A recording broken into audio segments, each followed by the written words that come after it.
Medical malpractice is estimated to kill between 250 and 440,000 people a year in the United States.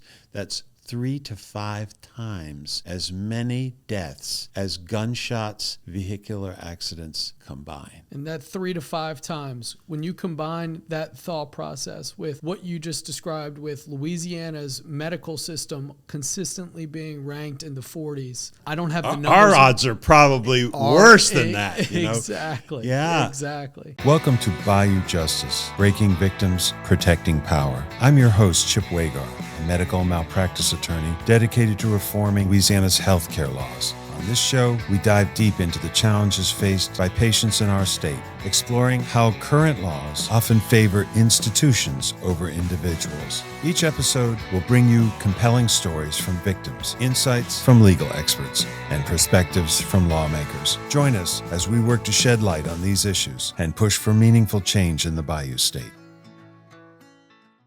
Welcome to Bayou Justice, breaking victims and protecting power, a production of the Louisiana Patient Rights Advocacy Forum.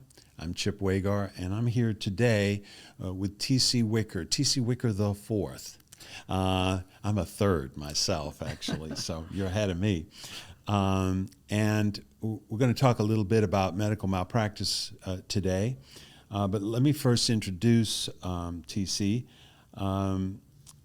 You actually come from a family of lawyers. I do. And I know a couple of generations before you. I know your mom and dad, and I know your grandmother and grandfather also. You know, It's a long Wicker tradition, isn't it? Yeah, please don't hold them against me. I won't. It's to your credit.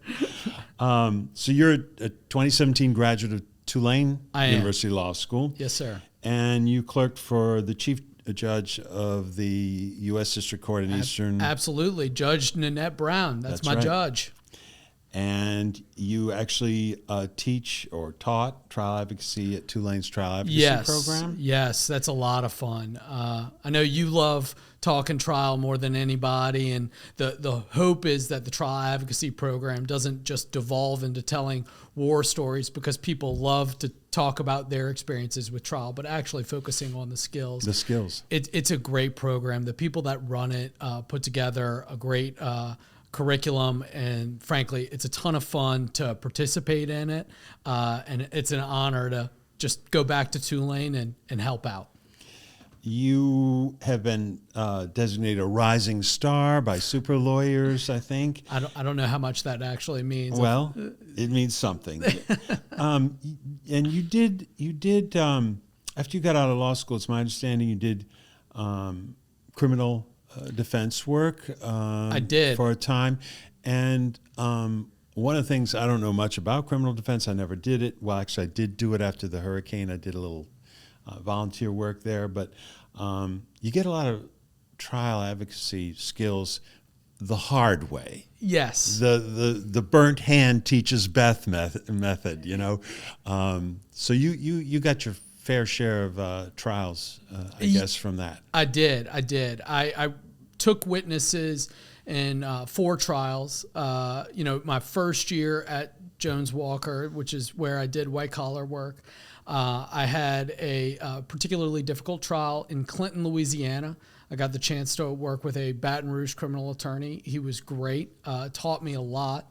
And then from there, my boss at Jones Walker, Mike, put me through kind of like a trial program, if you will, where with each trial he gave me more and more responsibility. It was a ton of fun. A lot of there's a good bit of trial work in criminal work, which is what initially drew me to it, and it was fun to do it. Now, again, family of lawyers. Your father is one of the founding partners of Capitelli and Wicker. Yes. In New Orleans, and you eventually joined his firm.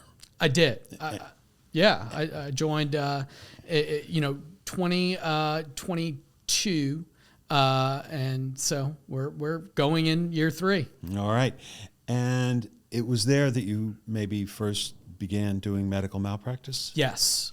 So tell us a little bit about, your first reaction and your first involvement with a medical malpractice case, and kind of what struck you about this system here in Louisiana. I'll tell you, the first time I heard the jury instructions for a medical malpractice case, I thought to myself, how the heck are we ever going to win this trial?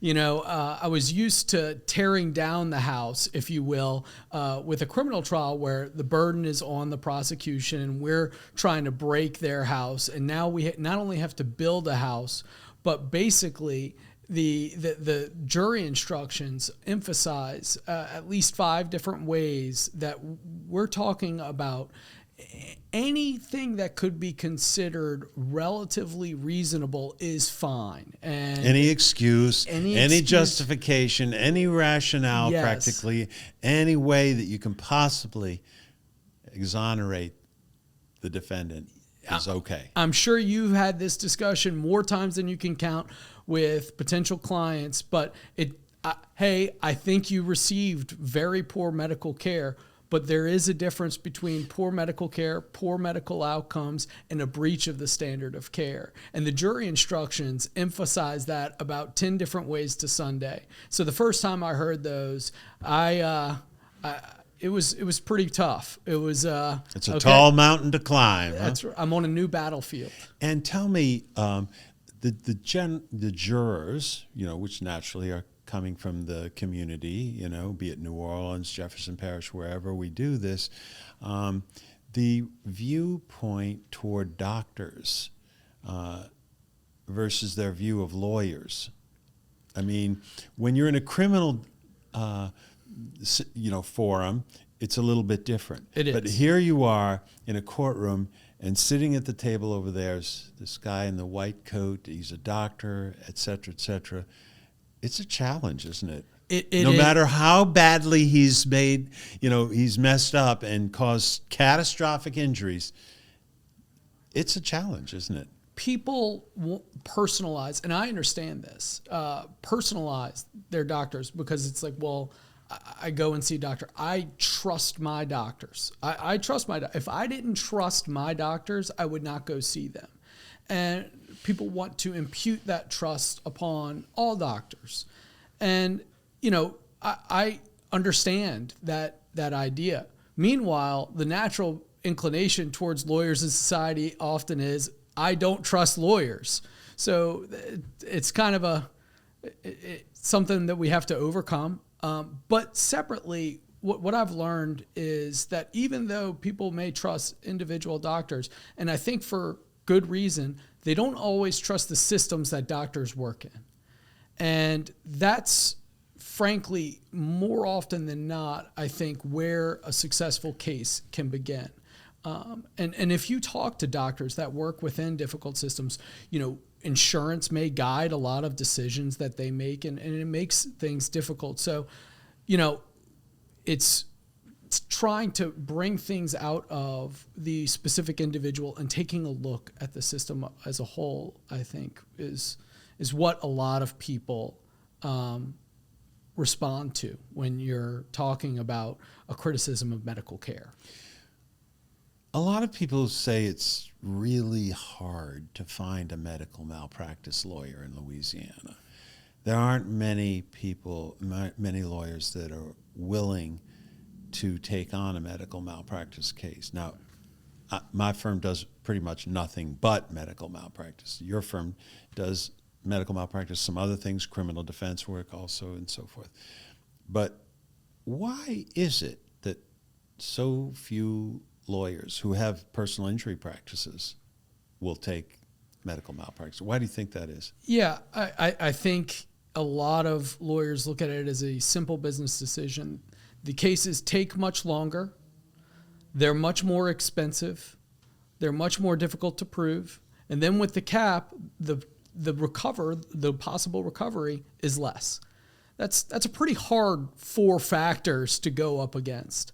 And so people will just say, look, we don't want to spend the time and money pursuing and take the risk. Exactly. A tremendous risk on a difficult case where we know at the end of the day we're going to be facing these jury instructions that create a tall mountain to climb, and we're just not going to do that. And I certainly understand that business decision. So what impact does that have then on medical malpractice victims' access to justice? Yeah, I mean, a lot of times medical malpractice victims will come to us a little late where it's like, okay, I've been through multiple attorneys that I've tried to get my case to, and now I'm here in your office. We're on the eve of prescription because you only get 1 year. Can you take a look?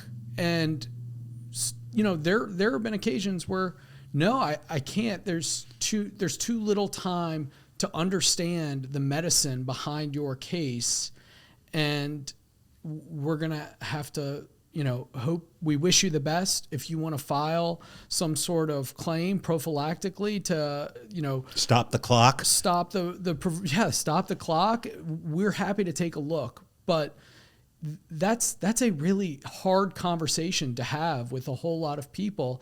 And I mean, is your experience, I'm sure you've faced that a number of times. We have, and I'm convinced that a lot of people who have bona fide and tragic medical malpractice results don't get justice. They don't get it because they wait too long, because they're intimidated, because they tried to find a lawyer. You know, here in the Metro New Orleans area where you and I practice, you know, yeah, there are some firms that do it. But if you live in many parts of Louisiana, you know, they're general practice, or they do personal injury, but they don't do this because it's just too risky and too expensive. It's specialized. Yes. And you know, it's interesting. The Louisiana legislature just increased the amount of time to file a car accident, another type of personal injury case, to 2 years. Well, not medical malpractice. Not medical malpractice. And you know if you've been in a car accident. And typically you know what the law is. Yes. And you know, you don't have complex medical and legal issues. Exactly. And with medical malpractice cases, a whole bunch of people, well, I didn't know that the doctor screwed up until, you know, it was too late. Way too late. And, you know, that's a hard discussion to have with people. So you have these kind of difficult issue-based restrictions that are access to justice just by the nature of what medical malpractice is when you compare it to other types of personal injury law. But then beyond that, the access to justice, like I said, those 4 factors, not a lot of people want to do it. So, I mean, it just creates a higher and higher wall. Yes. Why is it that Louisiana's medical malpractice system is so brutal and so harsh? What is it about our system? You know, I think, you know, again, people can look it up. Alabama doesn't have caps. Florida doesn't have caps. Georgia doesn't have caps. Arkansas doesn't have caps. Oklahoma can't. And there's 20 or so other states that have no caps at all. There's the caps, you know, in their $1975 caps. I think the actual wrongdoer, the hospital, the nursing home, the doctor, nurse, whatever it is, they only have to pay $100,000 no matter how catastrophic the injury is, right? $100,000 today is not what it was in 1975, is it? No, it certainly wasn't. I think when you talk about, it's interesting, when you talk about things in 1975 compared to now, I mean, we talk often about everyday stuff like groceries, but I mean, more pertinently, how about medical expenses? I mean, those are operating on some sort of curve going way up, but still $100,000, $500,000 cap for general damages, including economic damages. really makes it more difficult to justify pursuing a medical malpractice case. But that's not all. Right. That's not the only thing. Right. You talked about those instructions that are given to the jury. Yeah. But before you ever get to court, if someone wanted to sue you, TC, for legal malpractice, they don't have to go through a legal panel board or anything like that, do they? No, they go right to the courtroom, go right to the courthouse, file a lawsuit, and I'll get served with it by the sheriff. There's no law that limits your liability to $100,000. No, and if I were accused of legal malpractice, I don't get the chance to go through other attorneys reviewing the case as a preliminary measure before it sees the courthouse. And if you even attempted to limit your liability in a contingency fee contract or whatever, that's a disciplinary offense. Yes. You have your bar license suspended for even attempting to limit your liability. That's right. You have unlimited liability to your clients. That's correct. How different from the medical profession? It's starkly different. If you were a CPA, same thing. Yes. Engineer, professional engineer. There is no other profession, is there? Yeah, to bring it back to something, Chip, I mean, you asked why is this the case? I think that, the medical lobby in Louisiana has just been incredibly successful in Baton Rouge. They have kept this cap at $500,000 from 1975 till now. So if that's not, the proof's in the pudding. They have a very strong lobby. They are given their own set of rules and regulations, and those rules and regulations do what they are intended to do, which is to put a chilling effect on medical malpractice lawsuits and, frankly, patients' rights. We've talked a bit about the impact on victims. Most people don't think about medical malpractice. Most ordinary people don't give it much thought until it happens to them. That's right. And then it's too late. You can't do anything about our laws at that point, But do you think that Louisiana's weak medical malpractice laws and the limitation of damages and all the rigmarole you have to go through to even get to court and so on and so forth, that really limits the consequences of medical malpractice, doesn't it? 100%. And Louisiana's medical system, U.S. News World Report, the Cunningham Group, you name it, consistently ranks in the high 40s or 50 as one of the worst, lowest quality healthcare system states in the United States, if not the worst. Do you think that there might be some, when you limit the consequences of someone's bad acts, do you think there might be some relationship between patient safety and quality of health care in Louisiana and Louisiana's medical malpractice laws? Well, I think when you lay it out the way that you just did, which I think is the correct way to lay it out, I think that the answer is self-apparent, that patient safety is not at the forefront of Louisiana's legal structure when it comes to medical malpractice law. I mean, you can look this up again. I've done some research on this, and if you go to our website, which we'll talk about in a minute, you can find the sources for this. But medical malpractice is not uncommon. No, I know it is one of the most common causes of death in the United States. Number three. Behind heart disease and cancer. Yeah. And I found out that the number of vehicular deaths in the United States annually is about 43 to 45,000 people per year. The number of gunshot deaths from both suicides and homicides is also around 43 to 45,000 deaths a year. That's 90,000 deaths a year. Medical malpractice is estimated to kill between 250 and 440,000 people a year in the United States. That's 3 to 5 times as many deaths as gunshots, vehicular accidents combined. And that 3 to 5 times, when you combine that thought process with what you just described with Louisiana's medical system consistently being ranked in the 40s, I don't have the numbers. Our odds are probably worse than that. Exactly. Yeah. Exactly. Another one that's an eye-opener, and there's several studies. There's a Johns Hopkins study, the Inspector General of the GAO.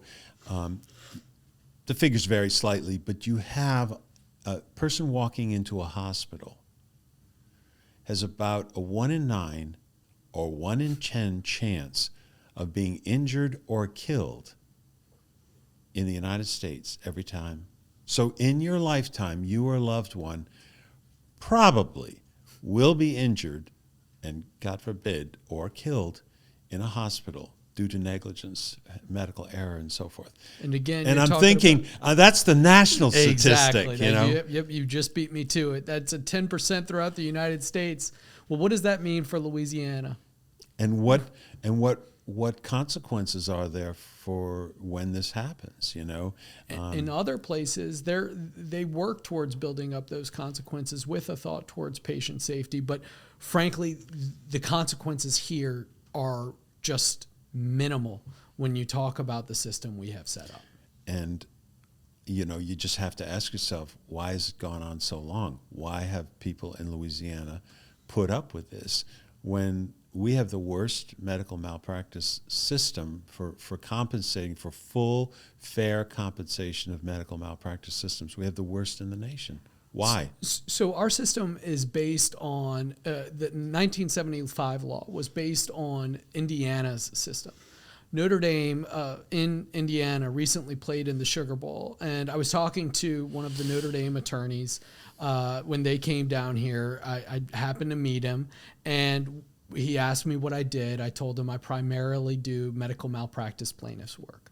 And he said, well, I know that the system is difficult in Indiana. What is it like here? And I said, well, we took Indiana's system in 1975 and we never changed it. And he said, wait, so what's the cap? I said, it's $500,000. He was flabbergasted. Indiana's has gone up. I don't remember it's over $1 million. It now is for, over $1 million. Well over $1 million. Yeah. And it also has a cost of living thing built into it, so the legislature doesn't have to keep going back and changing it. Which makes perfect sense. Because inflation is always going to be here. Exactly. It makes perfect sense to have some sort of adjustment built in to the system to deal with the fact that $500,000 today is not what $500,000 was in 1975. That sort of change is exactly the change that Louisiana needs. And by the way, Indiana, you're right, in 1975, Louisiana essentially borrowed it because it was the most restrictive in the nation at that time. It's the only other state in the United States that has the trifecta, the medical review panel system, the CAPS, and the Future Medical Trust Fund. Louisiana and Indiana are the only ones that have all three. And as I said, the other southern states either don't have any caps at all. I practice in Mississippi and Texas as well. They do have what's known as a soft cap. Okay. In other words, they cap just the general damages, which is bad enough, okay, because people, pain and suffering, they blow it off. But general damages are meant to compensate you for the reason you're alive. Yes. Enjoyment of life, what this has done to your life. But anyway, putting that aside, Mississippi doesn't cap loss of income. The economic damages. Or economic damages, past, present, or future. It only caps that. Louisiana's a hard cap. It caps everything at $500 for the wrongdoer, $500 total, and medical expenses. We had a case recently. We have a case, and very unfortunate case. Man died at about 37 years old, and that's about my age. So it really hit home. He was the breadwinner for his family. He had a really solid job. It died as a result of medical negligence. And his family, for what would have been the breadwinner for the next 30 years, gets $500,000. It's just not and out enough. of that, they don't even really get that because your firm has to charge a fee. Correct. There's expenses that you know, hiring experts and so forth. So what's really left for them? Exactly. What do they pocket at the end of the day? I mean, well, and to the point about expenses, I mean, pursuing a medical malpractice case, by law in Louisiana, you have to hire doctors to get over the... At least one. Exactly. You have to, unless there's some sort of extraordinary case that's so obvious. And those, to call those a rarity does a disservice to the word rarity because it's extremely, extremely rare. But you have to hire experts, and those experts are not cheap. So you're talking about high expenses and low recovery, and that is a really bad system for patients. Now, this case that you just told me about, so this man left behind a wife. That's right. And children. And how many children? I believe two. Two. And so after your attorney's fees are taken out and after the expenses are taken out, they have to split that award among the three of them. Three of them. Because you see in Texas, for example, for a wrongful death like that, it's $1 million is the cap per claimant. Which makes sense. So each one of those children and the wife would get, an award. And frankly, $1 million for the loss that a whole lot of that. Yeah, his earning capacity was probably way in excess of that. Yeah, it's $1 million isn't enough. It's not per claimant. That's not enough. But when you're talking about $500,000 overall, well, Texas does not limit loss of income in any way. Okay. But any award made in medical malpractice is per claimant. Yeah. In Louisiana, it's one. That's right. Per patient, and it has to be. If you come from a large family, 5 children, and a husband or a wife who lost a spouse and so forth, all that has to be split amongst them. Not per claimant. That's just another little interesting thing about Louisiana's medical malpractice law that is right. so. We're talking Texas, which is not exactly California. It is not a bastion of liberalism. No, it isn't. It isn't. And again, Mississippi, another not exactly bastion of liberalism either. They don't cap loss of income right. or medical expenses. And these are the adjacent states. Yeah, and Alabama has no caps and no. It's just normal negligence law. Florida doesn't. Georgia doesn't. Arkansas doesn't. Oklahoma doesn't. I mean, we really stand out as the worst, the absolute worst of all the states in the union. We are definitely the worst, and it says something that the Louisiana legislature went out of its way to pluck the harshest from Indiana. They didn't look to nearby adjacent states that are similarly situated. They just said, what's the hardest way for patients to recover? Oh, Indiana has the harshest system. We'll take that. That's you. What we want. Give me one of those. Exactly. Yeah. Let's look at the menu and we'll take the worst option. Yeah, it's because there is I think a strong libertarian streak in most of the southern states. Yes. When you talk about democracy and so forth, there is nothing more democratic than a jury. Nothing. We're talking, the people right there in the courtroom with you. I mean, that's the community. And you're taking the power out of the hands of the jury when you talk about a cap. It doesn't matter if the jury awards $100 million in generals when you're talking about a massive family and every single one of them had their own unique loss. Well, guess what? Legally, $500,000.